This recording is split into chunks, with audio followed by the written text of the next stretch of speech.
Hi, my name is Sarita Dougherty. Welcome to the Habitat. Show us around. Okay, so we've been referencing the yurt a lot, and I want to introduce you to a yurt. They can look many different ways. It's originally, the word comes from Mongolia, and it's a traditional dwelling in Mongolia. I think they call them gur, but in some way it came from that word, gur, or yurt. And it's a circular, non-permanent dwelling. In that way, it would be seasonally put up, and then they would take them down and put them on horses or mules or whatever and take them to the next spot that they'll be. And usually, traditionally, yurts have walls made from felted wool. And felted means it's been rubbed and made waterproof, usually by friction from it being on a horse, which is kind of amazing. So as you're transporting it, it's becoming more and more waterproof. But I'm not sure I'm sure it's a lot more complicated than that, and I don't know. But this yurt is, instead of wool, it's made from canvas. So I'll kind of like show you some of the materials of the yurt.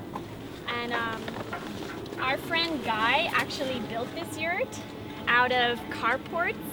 And Olivia Chumacero had the vision for this place, and she had all of these cut and then decided not to live in it. So when I got here, no one had ever lived in it, but the floor was here, the frame was here, and the walls were all on the ground, but with pretty good pieces to use. So I came here and I refinished the floor with my friends and like community. This is such a community yurt. Like people have, gosh, we've done baby blessings here.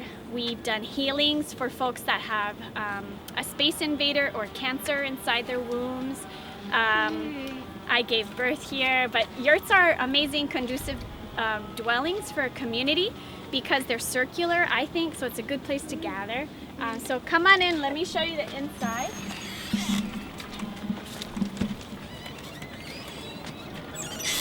Hi, mi amor.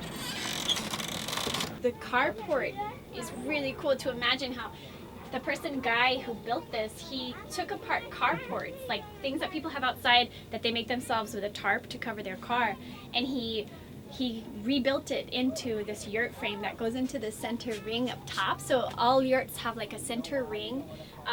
A lot of them, instead of poles coming down, actually have a wooden lattice around them, and so someday we want to make an investment in like an actual yurt built that way, maybe a Mongolian yurt. There's actually like yurt traders online where you can get discounted yurts or slightly used or whatever, but it's an amazing investment in a home that then you can pack up and take anywhere. So if you move, you take your yurt with you. So we would want to probably get a new one and put it here or take it to some other place wherever we land. A common question we get is if we're cold in the winter, and actually what we do is we put up a wall across the front 3 windows, or the 2 windows and the door, made out of canvas, and it's actually a painting I made, so it's like a yurt wall painting, and it keeps the cold out, and we're insulated in here, and because it's such a small space and there's 3 beings, it keeps it very toasty. So the winter is beautiful, the rain falls and we hear it falling, it doesn't come in, it's waterproof. The floor is raised and has also a foundation dug under it, that, not foundation, but a trench for the water to flow through. So it's built up off the ground, and that's really important to not have flooding in the yurt home. About how many feet off the ground? I would say, I believe Olivia first dug in like a foot or 2 of a trench and put gravel and a pipe that takes the water off the mountain. And then they used pallets, so repurposed pallets from the side of the road or whatever. And then on top of the pallets, first tires. And then pallets on the tires. And then these are like wooden shelving that they cut down to make a nice hardwood floor. So all repurposed. It's amazing. I had nothing to do with it. That was Olivia's vision and Guy's vision. I came after it was already installed here, and I did come to look when they were first, when they were probably midway through the process. I came and first saw this space, but I know Olivia worked on it with her son Yashkin Chumacero, and also their neighbor Matt Driggs helped, and also, like I said, Guy Hatsby was a big part too in creating the yurt. So that's at least 4 or 5 people. And since you've been here, what have you added to it or built around it? So I guess the main things are putting in the studio, which we'll show you inside in a moment, and building the compost toilet area. And How about the decorations in here? yeah, I like to decorate. So we have objects from our cultures and our lives that make us happy, and we seasonally kind of clean it and shift it according to the needs at the time. So in the winter it gets smaller, and then in the summer it's open a lot, and we have our fan on creating air circulation, and then the decorations are always changing. So our clothing, as you can see, is one wall of color and pattern. Towels hanging, trying to keep it all pretty functional, so everything kind of has like one or two purposes. Living with a toddler, if anybody lives with a toddler out there, understands it's a constant also like work in progress, but we're all learning to use things, and if we don't have a place for it, then maybe we don't need it. And so that's been an amazing way to have less. Especially right now, we're kind of going through stuff and getting rid of stuff that, like, okay, it's cool, we always wanted to use it, we never did, let it go, like give it to someone or give it to Goodwill or you know, a thrift store or whatever. So it's a constant work in progress, but it's like our little installation of color and culture, and also siempre con el altar, the place to honor ancestors, always a big part of the home that gets seasonally refreshed or monthly refreshed, a place to just like remember our ancestors.